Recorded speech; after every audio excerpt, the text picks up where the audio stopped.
מודעות. אנחנו לומדים כל כך הרבה קבלה ומתחילים לדבר במילים גבוהות ומודעות גבוהה, נעלה את המודעות, עכשיו במודעות, בארץ כבר אומרים תודעה, אוקיי, בואו נחשוב על זה, לא, או לא. מה זה? מה זה באמת ומה זה לא? האם מודעות זה, וואו, הוא מדבר כל כך יפה, איזה מילים גבוהות, הוא מצטט ספרים, והוא יודע את כל התורה בעל פה ואת כל הספרי קבלה, ווואו, מרשים, איזה מודעות. האם זה מודעות? או האם מודעות זה להיות בן אדם ממש ממש ממש טוב? מאוד חשוב לי שנעבור על הסרטונים בורא 1, 2, 3, כדי להגיע למקום הזה, כי מה אני מנסה להגיד בכל הסרטונים, ולמה בכלל אני עושה סרטונים? כי מרגיש לי שאנחנו מפספסים את הכל, כמו שבכל ההיסטוריה פספסנו את הכל, ודי, נגמר לנו ההזדמנויות. זה הזמן להבין סוף סוף, וזה הזמן, ובשביל זה הרב וקרן הגיעו. די לעשות דברים באופן רובוטי, ולחשוב שאנחנו צדיקים גדולים, ולשאול, אבל למה כל כך כאוס מסביב? למה חושך? בואו נבין, אני מבקש אני יודעת שזה לא קל, אבל מודעות, אנחנו נלמד עכשיו, זה לא דבר שאמור להיות קל. זאת עבודה. מודעות זה לא כמה אני יודע. אפילו שזו אותה מילה, וזה חשוב שזו אותה מילה. כי גם מה זה ידיעה? מה ההבדל בין ידיעה לבין אינפורמציה, רכישת אינפורמציה? ללמוד קבלה באוניברסיטה או ללמוד קבלה ממקובל? מה ההבדל? זה אינפורמציה, זה ידיעה, מה ההבדל? אז אני אגיד בקיצור שדיברנו בסרטונים בורא 1, 2, 3, על זה שאנחנו מין יצירה מורכבת. אנחנו גוף שהוא חי בזמן תנועה ומקום, הוא רואה דברים מאוד מוגבלים, הוא באמת רואה שקר של מציאות. למה? כי אנחנו גם נשמה, שהיא גם חלק מהבורא. בבורא ונשמה אין חלקים. ניסיתם פעם לחתוך אנרגיה? בואו נחתוך את האוויר פה. אין, הכל אתמול, מחר, היום, כאן. השפע שלי, כאן. אין הבדל, אין הפרדה. הידע של כל מה שאני צריך לדעת כדי לנווט את החיים שלי בצורה הכי מושלמת, כאן, כאן, לא שם, כאן. אז מה זה מודעות? מה זה מודעות גבוהה, נמוכה? אם אנחנו, הסרטון הכי חשוב עד היום, סרטון 3, איך אני מחבר את הגוף הזה שכל מה שיש בו הוא סופי, הוא חלקי, הוא מופרד, אני והשפע שלי לא באותו מקום, אני והבן זוג שלי לא באותו מקום, כל האהבה שאני רוצה, כל הבריאות וההגנה שאני רוצה, בגוף אני לא רואה אותם, הנשמה יודעת שהם כאן, איך אני מחבר את זה? איך אני מביא את כל השפע הזה של כל מה ששלי לתוך החיים של הגוף הזה? כי בשביל זה באנו, אמרנו לשם ייחוד קודשה בריחו ושכינתה, לחבר. והתחילו אורחים ואורחים והתחילו, זה איך שאנחנו מחברים. ביראה ואהבה, ואהבה ויראה, אבל לא משנה, זה חלק מה שאנחנו מדברים עליו. אמרנו שהדרך לחבר את העולם הפיזי הזה, שהוא עולם של חוסר. זו ההגדרה שלו בעצם, בוא נגדיר אותו, זה עולם של חוסר. כי מה שאני רוצה, אני לא רואה אותו יחד איתי באותו מקום. איך אנחנו מביאים לו את המילוי שהוא בעולם של הנשמה שלי, של הבורא, ששם יש הכל. לא רק שיש, אין לנשמה ואין לבורא בכלל בחירה. משהו, המהות שלו, היא שהוא כל הזמן נותן, הוא כל הזמן ממלא מקומות ריקים. אבל אני ריק ואני לא מלא. למה אני לא מתמלא אם הבורא כל כך ממלא אותי? איך מחברים? אמרנו שככה, וחשוב מאוד לדבר על זה בלי סוף. לדעתי, אם רק אנחנו לומדים את זה כל החיים שלנו, מספיק, לא צריך לדעת כל כך הרבה דברים אחרים. הדברים האחרים רק באים לעזור לי לעשות את העבודה הזאת של סרטון 3, ואנחנו נדבר על זה יותר עכשיו. הגוף שלי רוצה עכשיו אהבה, להרגיש טוב, להרגיש נאהב, להרגיש חופשי, להרגיש חזק, לאהוב את עצמי, לאהוב את הסביבה, להיות בשמחה. רוצה, נכון? כמה אני רוצה? אתם יודעים, כמה אני רוצה, זה באמת נגזרת של כמה אני מוכן לעשות בשביל זה, נכון? כשמישהו רוצה להיות מיליונר, איך הוא מגיע להיות מיליונר לעומת זה שכל מי שרוצה להיות מיליונר ולא מגיע? כמה הוא מוכן להקריב בשביל זה? אז בעולם הפיזי אנשים מקריבים את האישה, הילדים, הזמן שלי עם עצמי, האמת שלי, בשביל להיות מיליונר. בעולם הרוחני לא. בעולם הרוחני כן מקריבים. אין דרך לקבל בלי לתת, בלי להקריב משהו. מה אנחנו מקריבים בעולם הרוחני? איך אנחנו יוצרים את החיבור של הפיזי שחסר לו, עם הרוחני שיש בו את הכל? אמרנו שאנחנו עושים כוח התנגדות, קו אמצעי, וחייבים להבין את שלושת הקווים. חייבים להבין את מערכת שלושת הקווים, מערכת כוח ההתנגדות, סרטון 3, ואנחנו נרחיב אותו עכשיו. אמרנו שאני רוצה להרגיש חופש, להרגיש עוצמתי, להרגיש שווה, להרגיש נאהב. איפה המילוי הזה? הוא כאן, נכון? אבל הוא נמצא בצורה של בורא, הוא לא נמצא בצורה של גוף. אני רוצה לקבל אותו ולא לאבד את הנצחיות שלו, לא לקבל שכולם אוהבים אותי עכשיו. ייי, עשיתי תרגיל בביטחון עצמי, עשיתי הרבה affirmations, ועכשיו כולם אוהבים אותי, למחרת הם לא אהבו אותי, אוי, אני לא יכול לקום בבוקר. איך אנחנו מקבלים את האהבה הזאת, את הביטחון הזה, את השמחה הזאת, את החופש להיות אני, מהאינסוף בלי לאבד את האינסופיות שלו. על ידי כוח התנגדות. זאת אומרת, אני חייב לרצות את זה כל כך חזק, כל כך חזק, בחינה ד'. בלי רצון מאוד חזק, תשכחו מזה, כי הרצון החזק הוא מה שאפשר לנו לעשות את העבודה בחזק. אם אני רוצה עוד משהו ועוד משהו, ואני לא עשיתי כלום בשביל זה, זה לא רצון. לא להילחם ברצון. אני רוצה לכעוס עכשיו, אל תילחם ברצון. למה אני רוצה לכעוס עכשיו? כי אני רוצה לקבל משהו ולא קיבלתי אותו. איך זה יכול להיות? לא להילחם ברצון, לא להגיד, אוקיי, זה בסדר שלא קיבלת, תרגע, הכל בסדר. אתה מקטין את הרצון, מה עשינו? הרב אמר לנו, הרב הוא הבן אדם עם הרצון הכי גדול. מה הסוד? אני רוצה את אותו מילוי, אבל אני רוצה אותו מאיפה? מהעולם הפיזי המוגבל? מזה שאנשים עכשיו יעשו מה שאני רוצה? זה לא תלוי בי, זה לא יהיה אינסופי. אני רוצה את זה, כי אני יודע שיש את זה בעולם של הבורא, ושהבורא פה לתת לי את זה.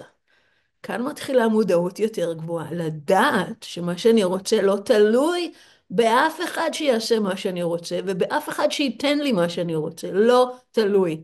אני חייב להיות מוכן מה להקריב? את החשיבה הזאת שאני תלוי במישהו או במשהו בשביל לקבל את מה שאני רוצה. להרגיש טוב עם עצמי, לעצור את כל הרצונות של הגוף, עכשיו לקחת את זה מכל מיני מקומות בחוץ, זה הכוח התנגדות. לעצור את הצורך שלי להיות תלוי במשהו פיזי או משהו חיצוני, כדי לקבל את מה שאני רוצה. אני כועס, לא קיבלתי מה שאני רוצה, לעצור את הרצון לקחת את זה כרגע, להגיד אני כן רוצה את זה, אני כן רוצה להרגיש שיש לי את כל מה שמגיע לי, עוצר. מנער את הצורך של הגוף לקבל את זה כאן ועכשיו, ומאפשר לזה לבוא ממקום שאין לי מושג איך הוא נראה, איך הוא מרגיש, אבל הוא הרבה יותר טוב. הביטחון העצמי שאתה מקבל מהבורא ומהאינסוף, הוא בכלל לא ברמה של הביטחון העצמי של כל התרגילי ביטחון עצמי, anger management, נכון? ניהול הכעס, ניהול. זה אני בפיזי מנהלת, אני בפיזי, זה כלום. לעומת היכולת שלי לעשות כוח התנגדות אמיתי. כוח התנגדות אמיתי, רק אתה יודע אם זה אמיתי לך או לא. זה לא, עכשיו אני לא כועס. זה לא מתחיל, לא נגמר שם, אמרנו. אני כועס, זאת אומרת, כואב לי שמשהו שמגיע לי לא מגיע לי. כואב לי להרגיש את זה. אבל להגיד, יש את זה. מה שאני רוצה עכשיו הוא קיים פה ועכשיו. יש לי ידיעה, ואני מוכן לעצור את הדרך שלי לקחת את מה שאני רוצה, במקום לקחת את זה מהסביבה שלי, מהכעס שלי, לקבל, להקשיב, יקום, אני יודע שיש לי את זה. תן לי את זה בצורה שאתה יודע ואני לא מבין. זה סוג של התאבדות. זה סוג של התאבדות. כשאני למדתי קבלה אחד, זה נקרא אז מבוא א', עם מאיר ישורון, הוא אמר, זה התאבדות. אתה מוכן לא לקבל את מה שאתה חייב לקבל עכשיו. לא להיות בהכחשה שאני חייב לקבל את זה. אני חייב לקבל את זה, אבל אני מוכן להיחנק, לא לנשום, כי אני יודע שזה פה. אני יודע שאם אני אפסיק את הגוף מלהגיד לי איך לקבל את זה בצורה פיזית, הנשמה יכולה להתחיל לדבר אליי, להתחיל לספק לי את זה בדרך הרבה יותר מדהימה, אינסופית. אני רוצה להתחיל להרגיש את האינסופי, אני רוצה להתחיל לדעת אותו, להבין אותו, איך אני עושה את זה, רק אם אני אומר לגוף, כן, לרצות זה מה שאתה חייב, אתה חייב לרצות כדי לקבל. אבל להגיב על זה, לקחת את זה, זה לא מה שאתה רוצה. אתה רוצה לתת ליקום, לבורא, לאינסוף, ללמד אותך איך לחוש דברים שקיימים כבר פה בשבילך ואתה לא מבין אותם בגוף, הגוף לא קולט אותם. אם זה מהגוף, זה לא אמיתי. קבלה זו חוכמת האמת, כי העולם האמיתי הוא לא מה שאנחנו רואים בגוף, ואף אחד לא יכול ללמד אותך, יכולים ללמד אותך איך לעשות את הטכנולוגיה, לתת ליקום ללמד אותך. למה אני משוגעת על הרבי קרן? למה כל מה שהיא מדברת הוא הרבי קרן? מה זה, למה אנחנו אומרים שיש להם מודעות גבוהה? כי הם אנשים, הסתכלת עליהם, הם הסתכלו עליך, ואתה יודע שהם רואים את כולך, כאילו, הם רואים את כל המחשבות שלך, את כל הגלגולים שלך, הם רואים. למה? זה מתנה, זה עבודה.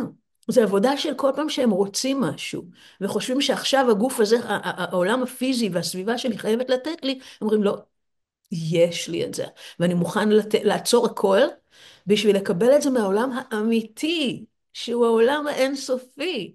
בשביל זה צריך לעשות כוח התנגדות, וזה הדבר הכי קשה בעולם, אבל הכי rewarding, הכי מתגמל בעולם. סיפור קצר, כאילו, מה זה הרב וקרן? כאילו, כשהרב וקרן, סיפרתי לכם בשלוש או בשתיים, על ההוריקן. אחרי שהרב וקרן עזבו, הרב עזב את העולם הפיזי, בגלל שכשהרב היה בעולם הפיזי, כמו שאמרתי לכם, היה הוריקן, הרב אמר, ההוריקן לא יכה. כל העולם מדבר על ההוריקן הזה, כל התקשורת בכל העולם אומרת שההוריקן הולכת להיהרס בהוריקן. הרב אמר, זה לא הולך להגיע. מחזירים את המוצרים, לא צריך את האוכל, לא צריך את הבעלה, יושבים ועושים ברביקיו. המודעות של הרב הייתה כל כך מחוברת, לא לפיזי, כאילו, כן להיות בפיזי, אבל הוא כל כך יכל לראות ולהיות משפיע. למה משפיע?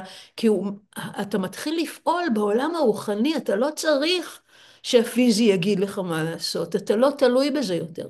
אתה לא תלוי במה אנשים יחשבו. אתה צריך להתחיל לשחרר את התלותיות במה יחשבו ובמה אני אקבל, כדי לדעת שאתה תקבל הרבה יותר על ידי שתעשה את הכוח הזה כי עכשיו לא יאהבו אותי, עכשיו יסתכלו עליי כמו על משוגע. עכשיו, אבל אני הולך לא לעשות את מה שאני צריך, מרגיש חייב לעשות. עכשיו אני הולך לתת לבורא להגיד לי.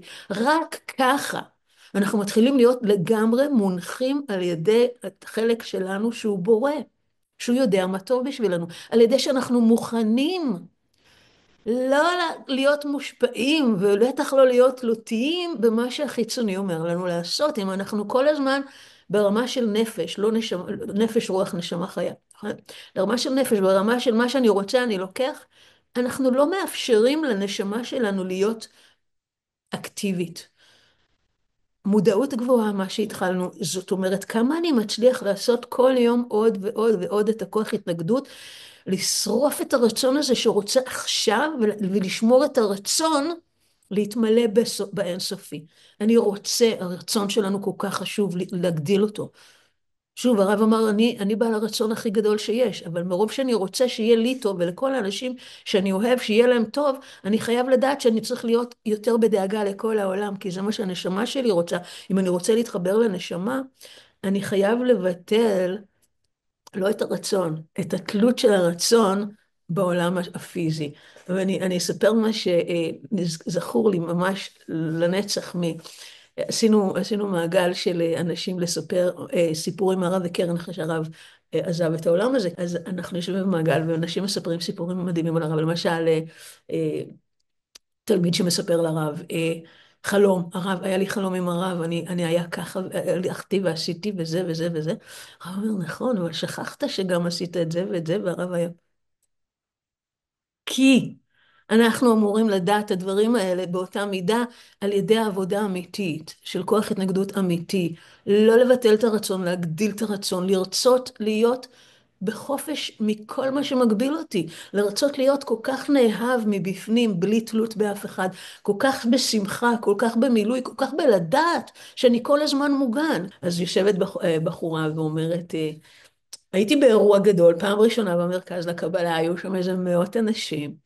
פתאום הרב נכנס לחדר, קודם כל אתה מרגיש שהרב נכנס לחדר, למה? שוב, מודעות גבוהה זה מודעות שבן אדם שהוא כל כך, הוא בפיזי, אבל הוא מחובר לכל הנשמה, לכל חלקי הנשמה שלו, שהם אינסופיים, והנשמה שלו מחוברת אליך. כשהוא עובר בחדר, אתה מרגיש את זה, אתה מרגיש את זה. והיא אומרת, ואז הרב התחיל ללכת דרך האנשים, כולם שרים והמולה, ולעשירית שנייה, המבט של הרב נפגש במבט שלי, והיא קופצת. כל החיים שלי מהרגע זה השתנו לגמרי. הרב הסתכל, והרב יכול היה במבט, לא, הוא פשוט, הנשמה של הרב כל כך, הוא היה כל כך במודעות נשמה בתוך הפיזי, שזה מחובר אלינו ושזה משפיע.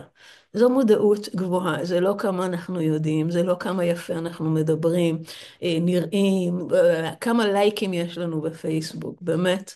הטבע של העולם זה שלא יהיה לנו לייקים בפייסבוק אם אנחנו רק הולכים על האור. זה הטבע, הטבע האנושי הוא שאנשים לא יכולים להתמודד עם אנשים שהם בנשמה ולא בגוף, כאילו, כן בגוף. נשמה שיותר ויותר מנערת את התלות במוגבלות של הפיזי, ויותר ויותר מודעת, מאפשרת לחלק של הנשמה להפעיל אותה, לראות, להרגיש. אוהבת מלא, נדבר על זה עוד מלא, כי זה כל כך חשוב, ומקווה שזה עוזר. להתראות בפעם הבאה.